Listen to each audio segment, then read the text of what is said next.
बच्चे, 2 दिन पहले एक बड़ी ही दुखद वाक़या हुआ। परीक्षाओं का सीज़न चल रहा है।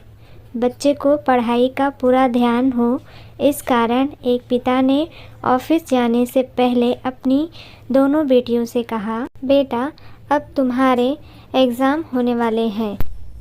अब तुम लोगों का पूरा ध्यान अपनी पढ़ाई पर होना चाहिए। इसीलिए मोबाइल मुझे दे दो। शाम को जब मैं घर आऊँगा तब तुम दोनों को 1 घंटा मोबाइल चलाने के लिए दे दूँगा, पर इस बीच तुम मोबाइल इस्तेमाल नहीं करोगी। बड़ी बेटी समझदार थी, अच्छे से समझती थी कि पापा उसके भले के लिए कह रहे हैं, इसलिए उसने मोबाइल निकाल कर पापा को दे दिया।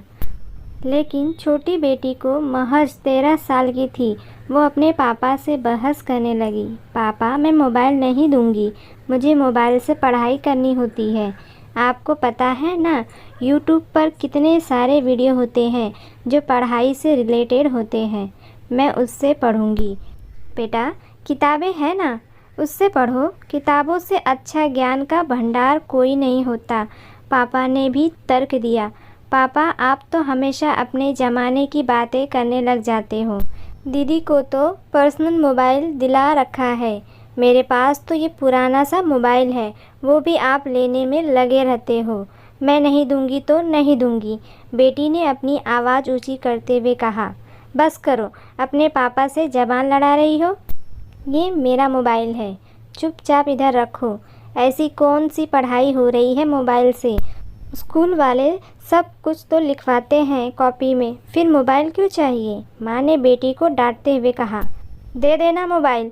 पापा घर पर ही तो रख कर जा रहे हैं, जब बीच में बोरियत होगी तो ले लेंगे, बड़ी बहन ने उसे समझाते हुए कहा। आखिर थक हार कर उनसे मोबाइल दे दिया। पापा मोबाइल रखकर ऑफिस चले गए। मम्मी अपने रोज़मर्रा के कामों में लग गई। छोटी बहन का मूड सही करने के लिए बड़ी बहन पड़ोसन की दुकान से स्नैक लेने चली गई। जब तक वो लौटती तब तक छोटी बहन अपनी ही मम्मी की साड़ी का फंदा लगाकर पंख पर झूल चुकी थी। उसकी चीख सुनकर उसकी मम्मी रसोई से दौड़ी दौड़ी कमरे में पहुंची। आखिर घर में मातम छा गया। जैसे तैसे पड़ोसियों की मदद से उसे उतारा गया। पिता ऑफिस भी नहीं पहुंचे थे, उससे पहले ये खबर उन तक पहुंच गई।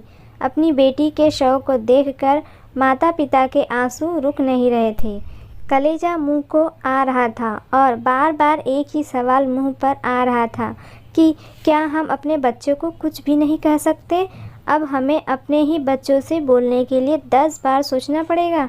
तो दोस्तों, आपको ये कहानी कैसी लगी? कमेंट बॉक्स में कमेंट करके ज़रूर बताएं।